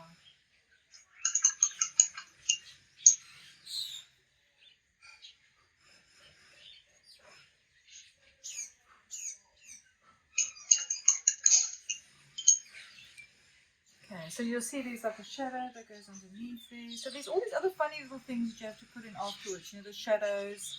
The shadows are what actually sort of finish it off nicely. But remember, you don't have to, if you want to make it more stylized, but you don't have all of these other finicky little bits in that in, you can. You can just, you can just hint at them if you want to. You don't have to be like that. I've just sort of more hinted at it. I'm not making it exactly the same.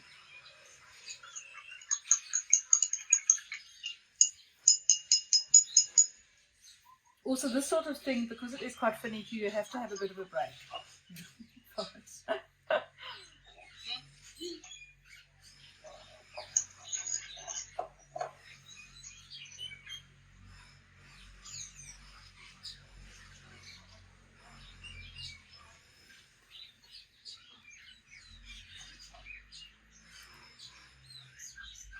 I'm actually quite happy with it so far. It's actually looking good.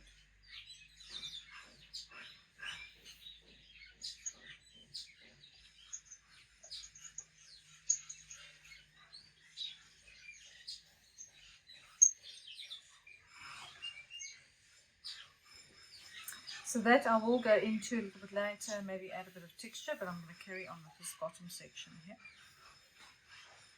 Another piece here.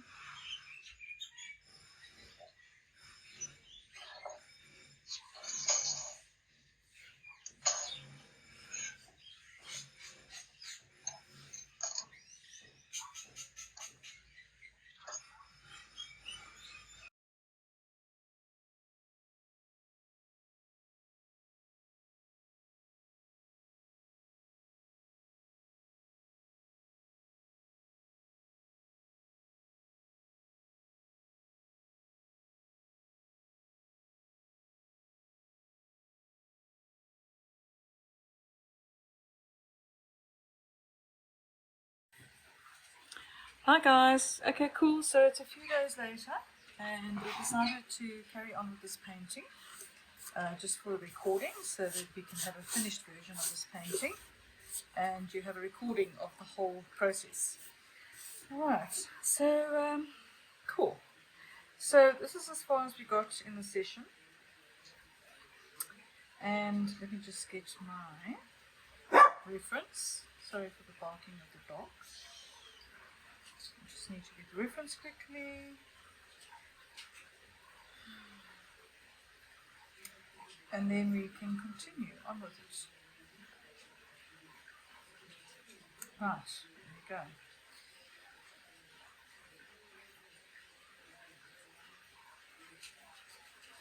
we go. Okay, so there was our reference. Okay, so what I'm going to quickly do now is I'm just going to finish off these little chains. Of course, everything's nice and dry now, so I don't have to worry about it bleeding into anything at the moment. And I can bring some detail into here with the little handset, etc. And then I'm going to do the background. Alright, cool. So I'm just going to reactivate my paints. You could either use a little spray bottle or you can just put a drop of water on each one. You don't have a spray bottle.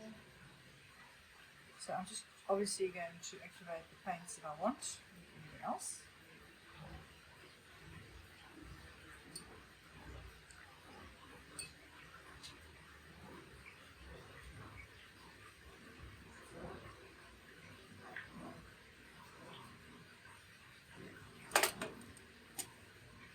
Right, so I'm going to do this bottom piece.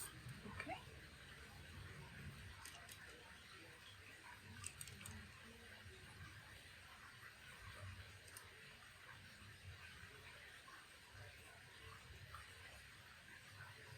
So what I like about having a cell phone where you can zoom in.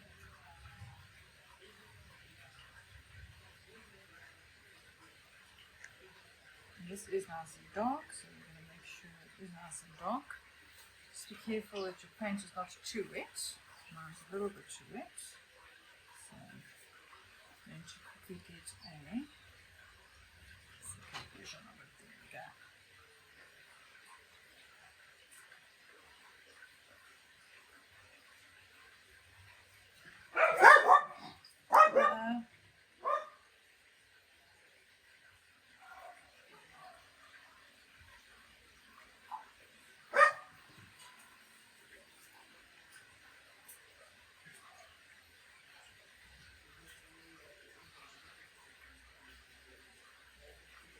So I'm going to just pull some of this into here because it is darker. It has a bit of a shadow. It's going to cast.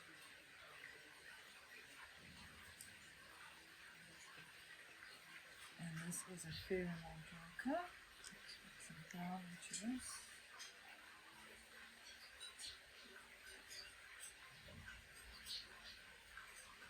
These little white dots you can leave them there if they bother you, you can get rid of them. But it's not really too much of an issue.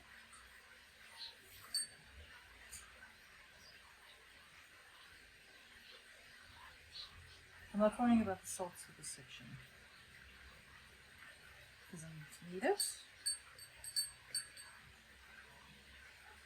This is definitely darker here.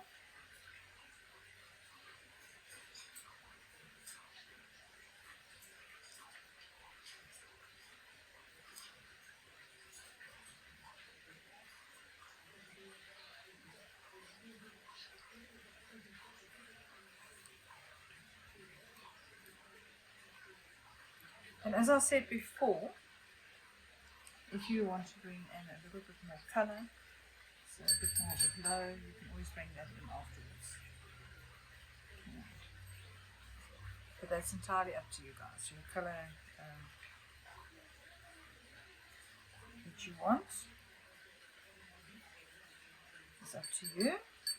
Yeah, I just want to bring in my little dark section there.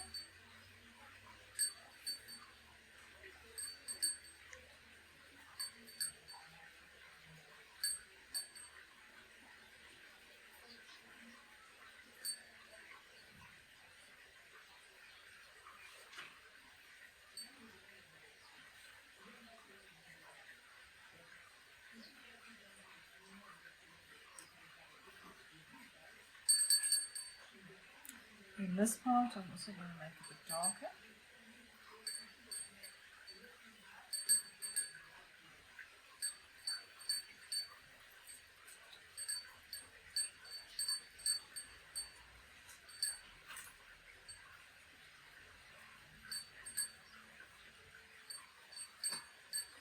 And now I'm going to bring some darker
So as I said before, if I hadn't made this mess over here, I would have actually preferred to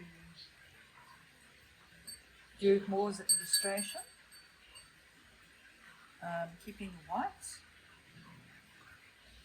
which I quite like, but because I've messed that up there, I will have to give it a background.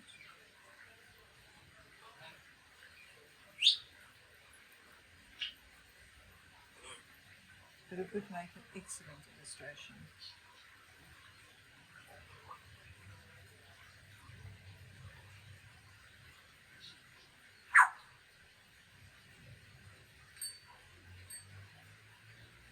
This will make it a bit darker and it's drier.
I could actually go a lot more into detail, extra stuff in there. I actually quite like it is. Just going to do the rusty bit here now. So here I'm going to use the salt.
If you want to, you can draw a line with a ruler. Always good to have a straight line.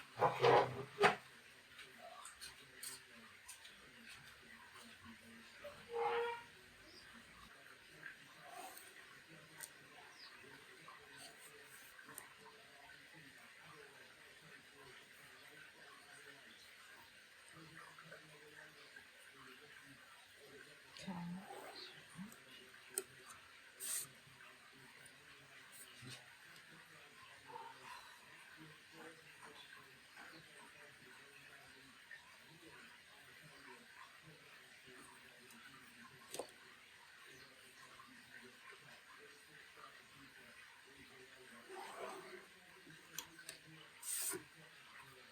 Okay.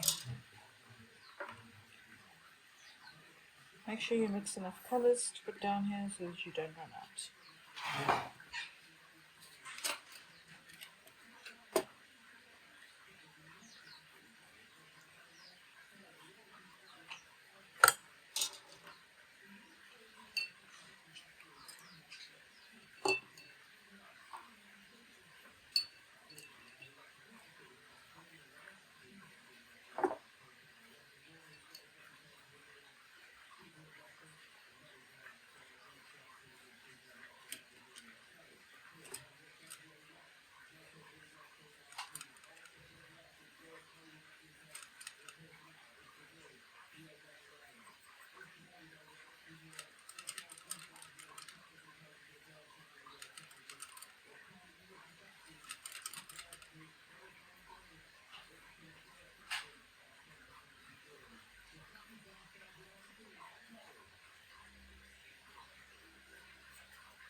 It is better to stand up when you're doing this. Then you can actually see what's going on. I'm going to wet it.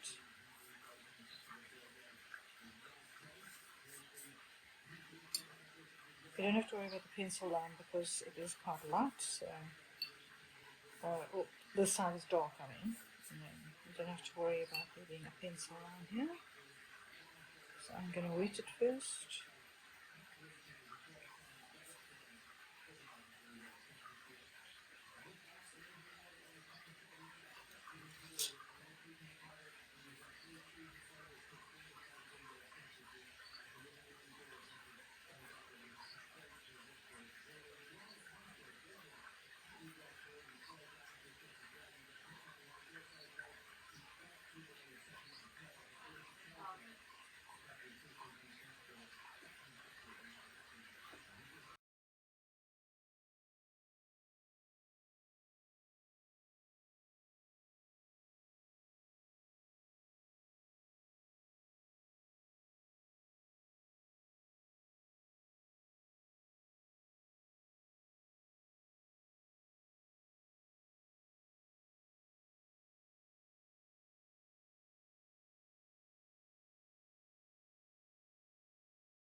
So you can let this dry if you want to before you put on the lighter part.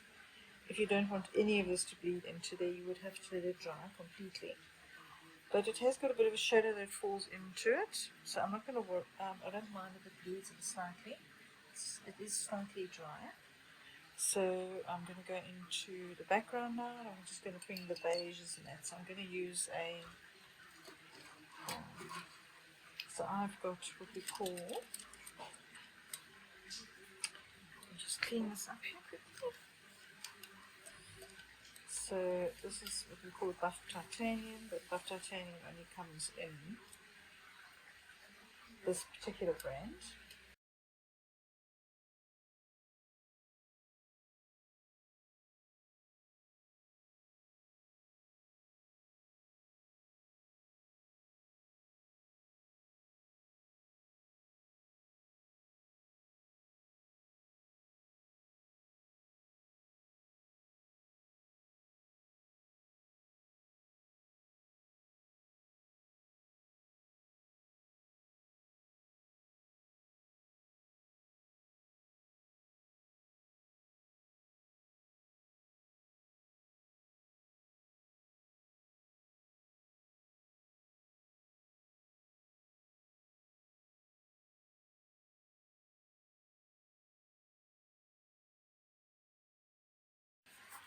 You can, if you want to, bring a bit of salt into this as well, if you want.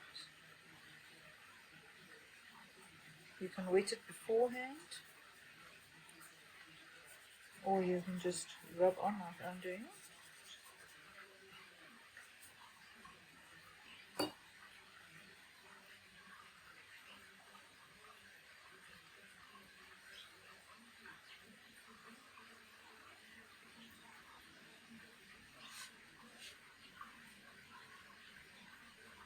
So preferably when you do the shadowy part, you want to work into this one to slow it.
And the shadow in here.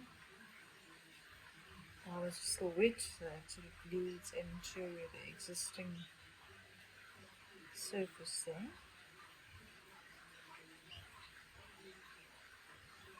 Remember, this is watercolour, so let it do its thing.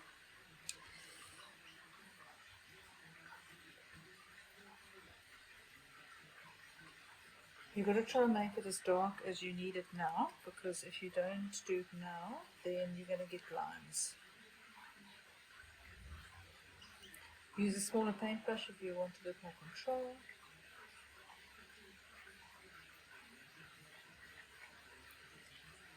But you need to do this very, I'm using the Payne's Grey here to bring in that shadow.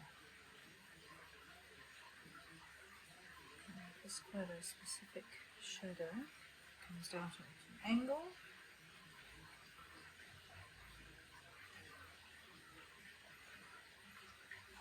You can see it's still wet there a bit.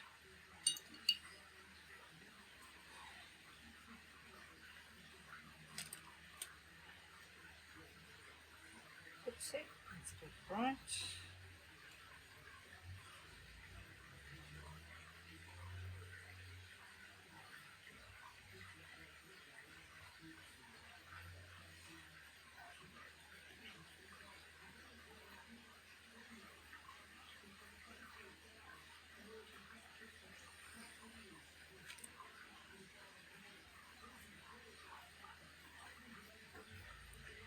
The reason I'm bringing the yellow in here is to try and link it up a bit with that there.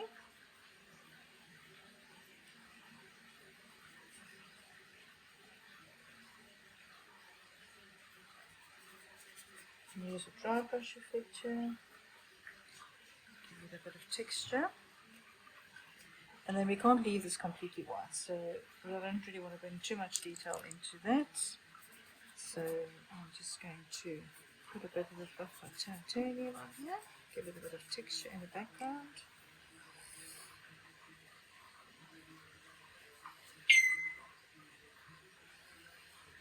Keep it quite light. Remember, it will dry a little bit darker, sorry, a bit lighter than what you see now. So make sure that there is something there that you can see.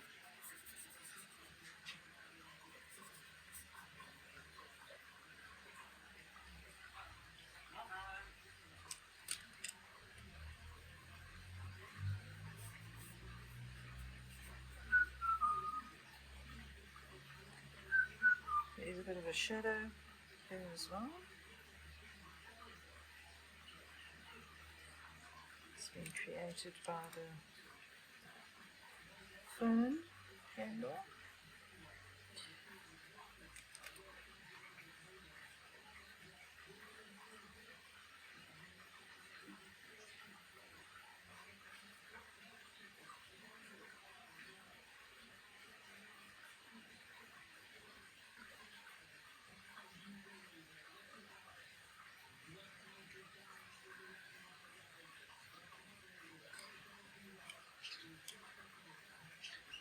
You do have to work relatively quickly. This is probably the most difficult part of the whole painting, is to get this timing right. Okay, so that looks quite good. I'm standing up and looking at it when I'm actually working standing up, by the way, guys, so big enough.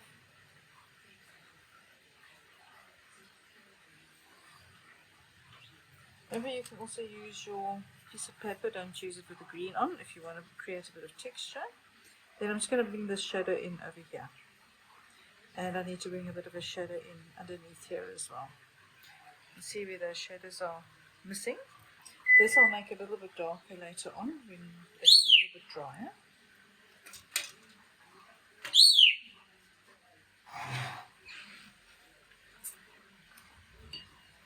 If you found that you've gone over something, like for instance here, remember you can wipe it out again while it's still wet.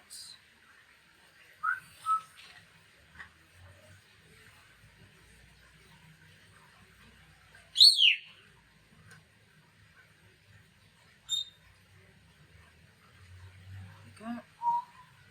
And then you can just bring that shadow back in afterwards. Okay, when it's drier again. Okay, so let's get the shadow in here.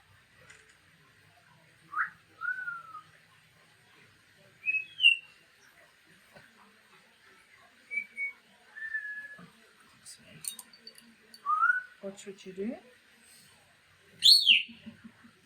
I'll just make it as part of the texture.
If you want to bring in the little bits of wall over there to make it more interesting, you can. If you want to bring in that extra side, that sort of line coming down, but I would suggest you wait for that to dry. Might need something just to balance it out a bit. I think I might just bring in that little bit of a wall, just that hint of a wall. I think that might be a good idea. Yeah, I think let's do that.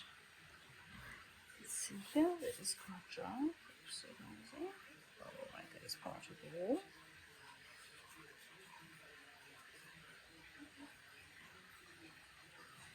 Just make sure your line is straight. Let's see. I don't really want to use a pencil here, so I'm going to just perhaps mark off roughly where I think the wall would be, so we'll make it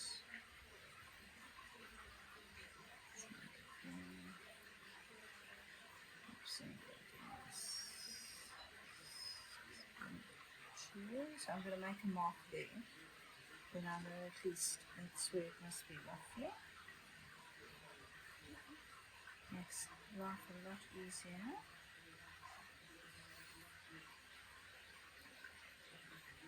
Than trying to do it freehand.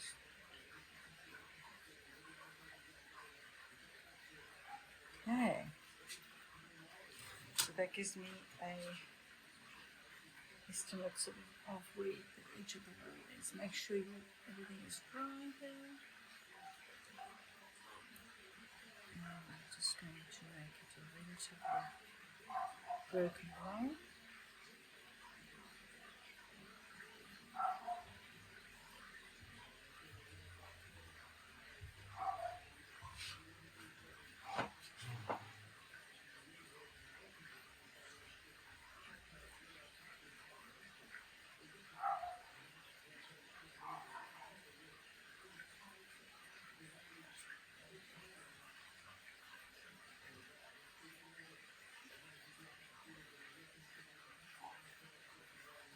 So this is probably a bit long, this wall. It would be a bit if I cut it a bit over there, but it's fine. Don't worry about it too much.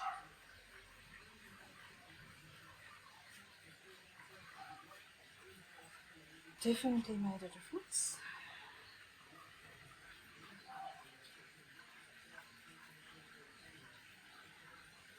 Just give them a little bit of a texture here.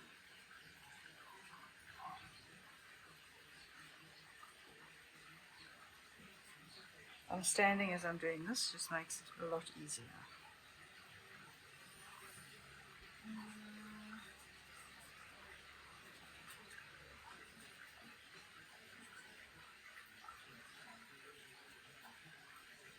A bit of a dry brush technique here.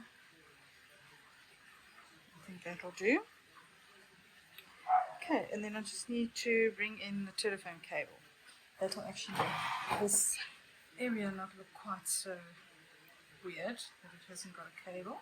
If you want to, you can draw it in with pencil first, or if you want to, you can just do it freehand.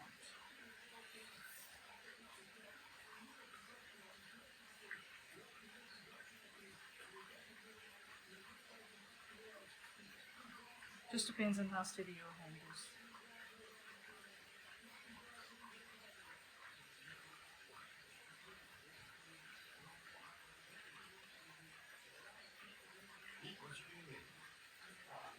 Where is he?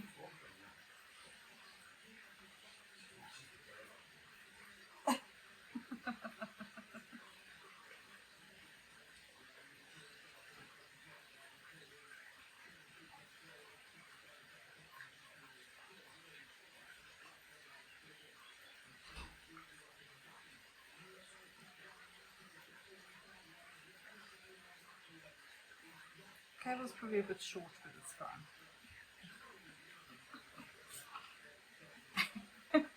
Yeah, cable is quite short, but so be it.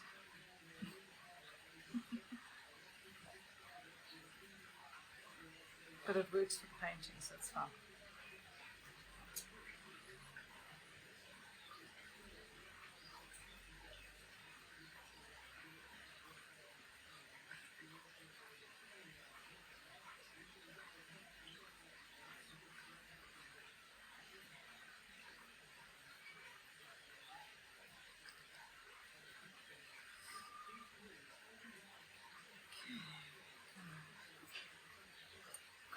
think that's it. Okay guys, I think that's it. If there's anything else that needs changing, I will change it. But at the moment, I think I'm happy with that. May bring in some more shadows over here later on, but I'll have to wait for it to dry. Whatever I do, I will post. Otherwise, I think it is done. Cool. I hope you guys enjoyed the session, and I will see you again. Cheers.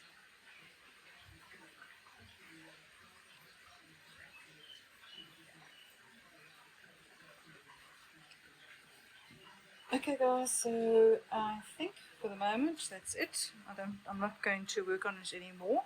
I'm quite like the way the painting is sort of coming out, or the phone is coming out at me. I might bring some extra shadows in over here. Just trying to look at it now. I think I will actually do that now. Just we need a little bit of darkness, so it helps when you're standing to actually see what needs to be done. So I'm going to bring a little bit more shadow here. As I said, if your paper's good, you can actually do this. And I'm just going to use the damp brush and drag it in here. A bit more of the shadow. Yeah, it's a lot better. And let's just bring a bit more of the shadow underneath here as well.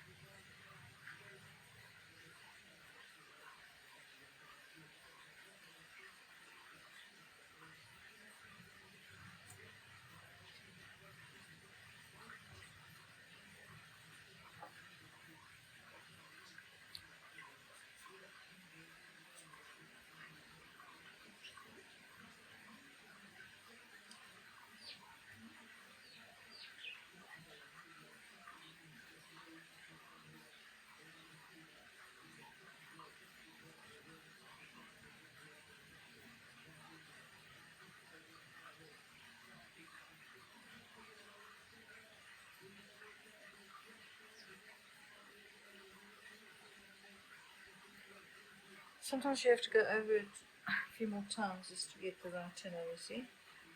Because you'll see it keeps on drying and then it dries a bit lighter.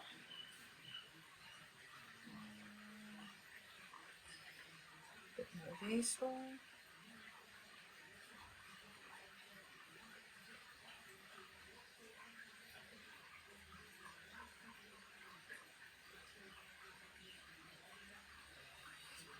Okay, we'll stop now.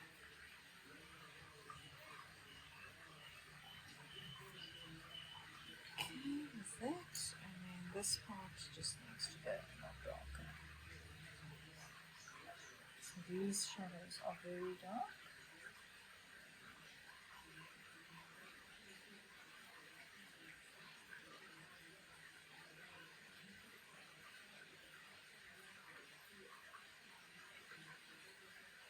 That's better.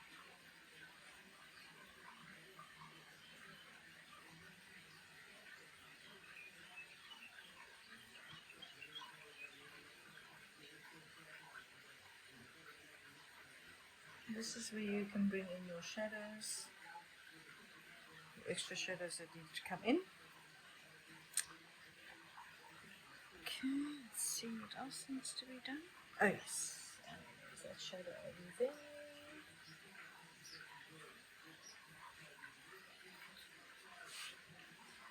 Just don't lean on that. It's a bit.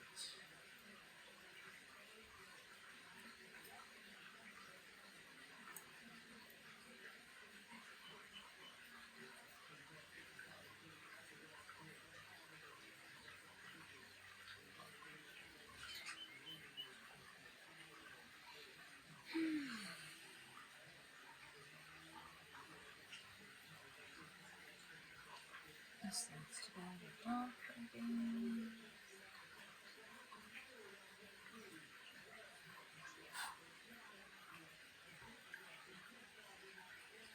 So you'll probably find there are some areas here that need to be a little bit darker but that you'll just have to add later on. As your paint dries, and you can put another glazing over of the dark to get it to go very dark. Okay, right. I'm going to stop now, guys, and then if I do anything, change anything, I'll put it onto the group. Otherwise, I hope you guys enjoyed this one. It was quite a challenge, especially with the background. But anyway, I hope you guys did enjoy it. See, just as I'm talking to you, I really see something I want to change.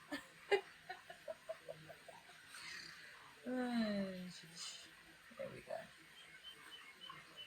The reason I'm bringing the yellow in here is to link that up there a bit.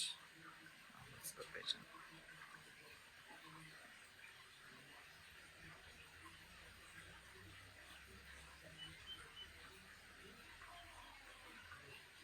Okay. Cool, guys. Anyway, that's it. I'm done now. Alright, promise. Anyway, have a wonderful day, guys, and I'll see you in the next one. Cool. Cheers, man. Bye.